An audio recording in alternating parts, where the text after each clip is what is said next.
আকরামাকুম ইন্নাল্লাহি আত্তাকুম, তোমাদের মধ্যে ইজ্জত ওই ব্যক্তি পাবে যে আল্লাহর নিকটে পরহেজগার।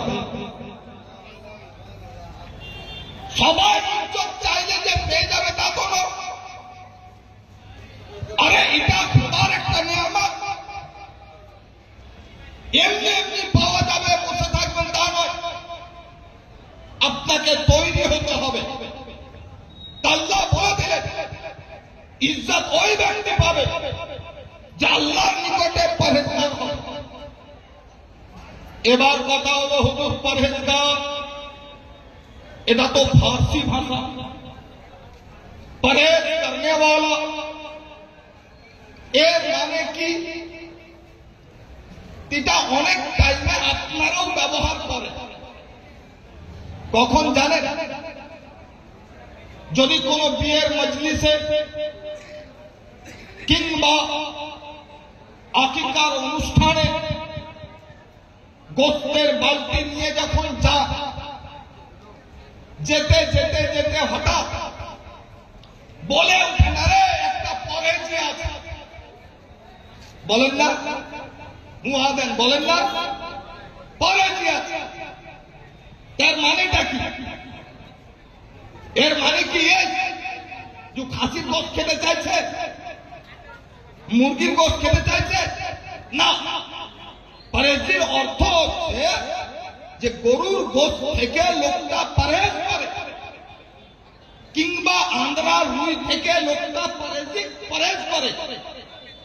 বড় লোক আল্লাহ বলছেন ইজ্জত তারাই পাবে যারা আল্লাহর নিকট পরহেজগার হবে।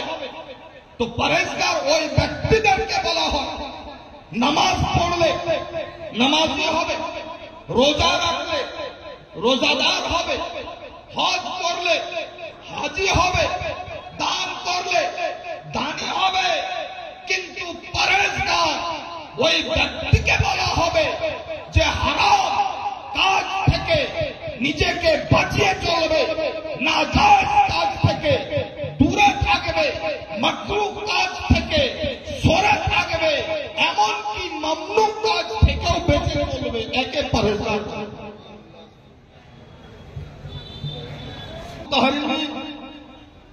এমনকি মামনু জিনিস থেকেও বেঁচে চলবে।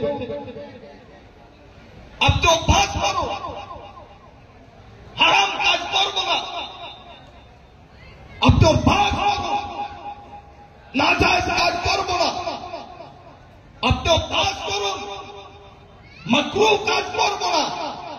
অটোমেটিকলি সমাজ আপনাকে ইজ্জত করবে, কারণ আমার আল্লাহ বলছেন যে পরহেজগার হবে তাকে আল্লাহ ইজ্জত দেবে। দ্বিতীয় নম্বর শুনেলেন, আমরা হয়তো ভাবি যে আমাদের আলহাজ মাস্টার সাহেব আমার ইজ্জত করলেন না। হয়তো ভাবি শহীদুদ্দিন সাহেব আজহারি উনি হয়তো ভাবেন আমার ইজ্জত হলো না। এই ধারণাটা ভুল। কারণ বান্দার কাছ থেকে ইজ্জতের আশা করা এটা ভুল। আল্লাহর কাছে ইজ্জত পান, যেহেতু ইজ্জত দেনে বলা হচ্ছে না আমার আল্লাহ। বেশক তবে ইজ্জত পাওয়ার কিছু পদ্ধতি আছে। এক দুটো আপনার সামনে আলোচনা করে দিই খুব তাড়াতাড়ি আমার সময় মোতাবেক। এক, যদি আপনি মনে করেন যে আমাকে পুরো গ্রাম পুরো এলাকা ইজ্জত করো, তো নাজায়েজ হারাম থেকে তো সরবেনি। পাশাপাশি একটা অভ্যাস তৈরি করুন, নিজের দুশমনকে মাফ করতে শিখুন।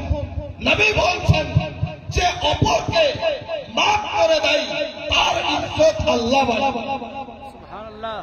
উদাহরণস্বরূপ বলি, হযরত ইমাম হুসাইন রাদিয়াল্লাহু তাআলা আনহু একটাই সন্তান, কারবালার জমি থেকে ঘুরে এসেছিলেন, ফেরত এসেছিলেন। হযরত জৈনুল আবিদিন, গোটা মদিনা হাল্লা হয়ে গেছে। মসজিদে নববীর মুয়াজ্জিন হযরতে বেলাল মদিনায় ঢুকছেন, গোটা ছেলেরা রাস্তায় ভিড় জমিয়ে দিয়েছে।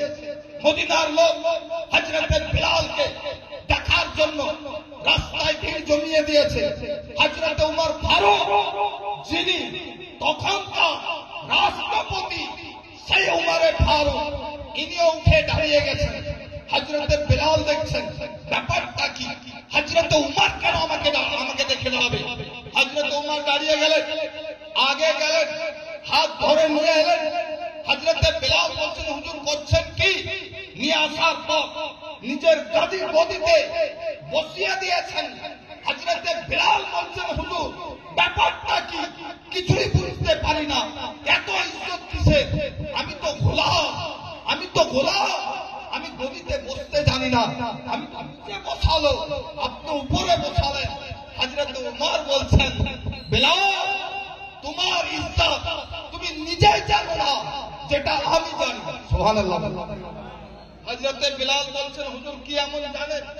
বলছে, বেলাল তাহলে শোনো, যেদিন ফতহে মক্কা হয়, যেদিন মক্কা শরীফ জয় হয়, নবীর সাথে 10,000 সৈন্য মক্কা শরীফে যেদিন ঢুকেছিল, মক্কার লোকেরা যখন শুনল, নবী এলান করে দিলেন, আবু সুফিয়ানের বাড়িতে যারা অস্ত্র জমা দিবে তাদেরকে মাপ, কাবা ঘরের চত্বরে যারা অস্ত্র জমা দিবে তাদেরকে মাপ।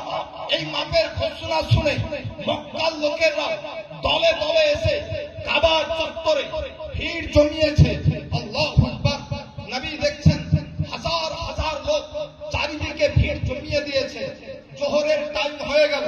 নবী বললেন, হে সাহাবী, আমার বেলাল কোথায়? আমার বেলাল কোথায়?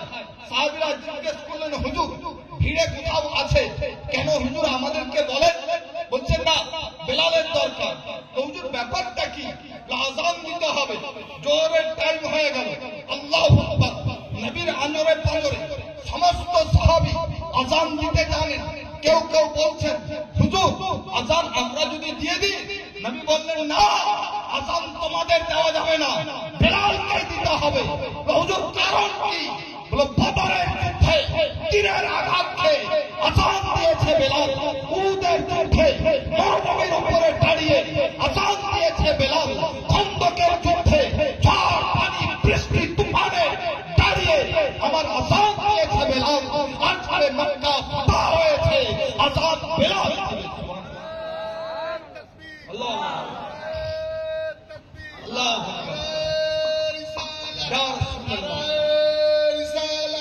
مسلك على حضرت علماء اهل سنة نعرہ تکبیر نعرہ رسالت یا رسول اللہ۔ ভাইরা আমার, হযরত বেলাল চলে এলেন। হযরত বেলাল এসে বলছেন, হুজুর আযান কোথায় দিব? কারণ পুরো দুনিয়ায় মসজিদে যখন আযান দিই সেটা মিনারের উপর থাকে, কিন্তু আজ তো মিনার নাই, এত ভিড়ে কোথায় আযান দেব? নবী বললেন, তাই মিনার নাই, এক কাজ করো, কাবার উপরে চেপে যাও। সুবহানাল্লাহ বলে, কাবার উপরে চেপে যাও। হযরত বেলাল কাবার উপরে চেপে গেলেন।